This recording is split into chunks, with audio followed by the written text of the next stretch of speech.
Are you trying to get your webcam working and get your studio looking better? Today we're going to show you our simple low budget lighting setup and show you how we went from looking like this to looking like this. And it was a very simple process, some very simple lighting. Let's get started and show you how to get it set up right now. Hey, my name is James, and I help you build the skills that you need to be successful as a YouTuber. We've been asked by a lot of people in our live streams how we get our lighting and how we get our sharpness in our images. So we're going to show you how we set up our lighting and our webcam to get everything working just the way we want it. How you look when you're presenting your content is one of the most important factors to being successful as a YouTuber. But it's not that hard to do it. Today we're going to walk you through how we set up our lighting and get the most out of the camera that we have and making do with what we've got instead of trying to buy a bunch of fancy gear. I go to videos all the time and I see out of focus cameras, I see bad lighting, and I see people that just can't seem to get their studio looking good.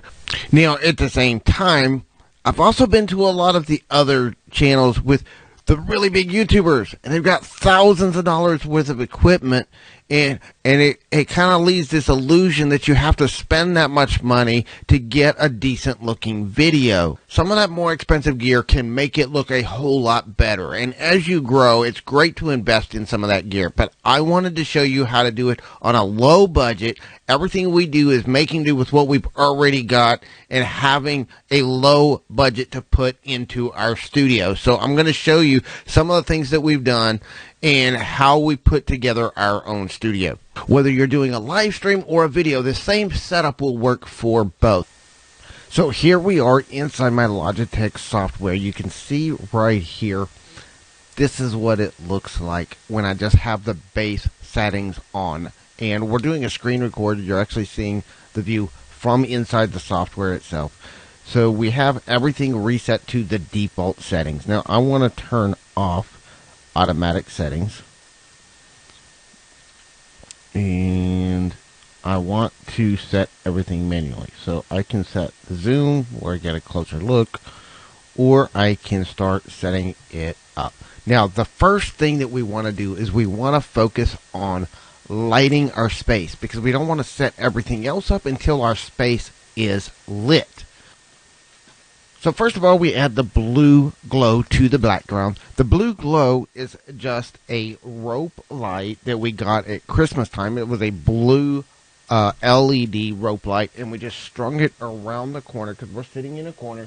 We have the plug over here, and so it's just running around the corner, and it ends right over here on the other side of my desk, so that it encompasses the whole area. For the next light, it's just a standard workshop light with a red LED light bulb. The light bulb was more expensive than the actual clamp itself. And I just hook it on my table so that it glows up on the back wall. So now we've got some lighting in the back, but we also need a key light. A key light is the light that's going to go on your face. For my key light, we're going to use this right here. This is just a simple ring light that we got off of Amazon for $15. And this is the light that we're going to use to light our face. And this light has different levels, so I can make it really dim. I can make it brighter. And I can even change colors if I want to. I'm going to go back to a white light. I'm going to turn it down a couple of levels. And now I have a nice lighting around my face.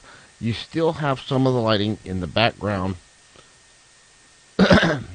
So this is good enough to where my face is well lit and everything, my face, my front is well lit, but behind me you can still see the lighting I have in the background. If I turn it up too high, you kind of start losing the light in the back wall, and I don't want to lose the background lighting. So we've set it up that way so that we have that, and it also makes it easier because the ring light sits right behind the camera. So with it being placed right there, right in front of my face, I'm staring directly into that light. So once you have that initial lighting set, you want to start working on the focus and the balances. So We can zoom in the focus if we want to, or we can zoom it out. We turn the autofocus off. And that's pretty good. Next we want to do the white balance, so I'm going to turn auto white balance off. Now I've kind of got a bluish hue to me, so I want to change that just a little bit. And now I look more like my natural color. And you've got that whiteness.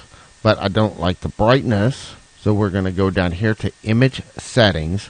And in the image settings, we can change the brightness. We'll turn that down just a little bit. We can change the color saturation. We can set the hue. Kind of trying to just dial it in. And this one right here is one of the important ones, the sharpness. Now you got to be careful. You start seeing some little bit of what they call dithering, which is basically where this is starting to get a little fuzzy around the outside. So you want to kind of minimize that while getting the clearest, sharpest image of yourself that you can. Now, whenever I get all these set just the way I want them, now we have a much clearer, sharper picture of me on camera. And I can be here on camera and you get a much sharper, clearer image than what we had before. You don't get a ton of options, but those simple settings make it a much clearer picture, and it helps you to create more of an ambiance with your background. So you just want to play around with your camera settings until you get it dialed in and looking the way you want it. We still are constantly adjusting ours. You can notice there's even been some adjustments in our camera settings as we've been recording this video. We've changed the lighting adjustments just a few times as we're still dialing it in a little bit more and more every time we do it. But the more you play with it, the easier it's going to get, and the more you're just going to get it into that exact right spot that you like it. Once you get it set the way you like it, I really recommend that you leave it alone. Now, to add this to your live stream and to be able to maintain this control on your live stream, you can check out this right here. Go into StreamYard and select the camera source as your camera source instead of the actual camera itself. This will let the camera software be your source, which gives you that control over the camera settings while you're on a live stream. And then also, as we go through, one of the things that we want to do is we want to constantly be working on adjusting ourselves, adjusting our own motions. For example, I turned off the auto zoom, which means if I'm going to be doing a live presentation, I've got to make sure I'm not moving too much so that it gets me out of focus.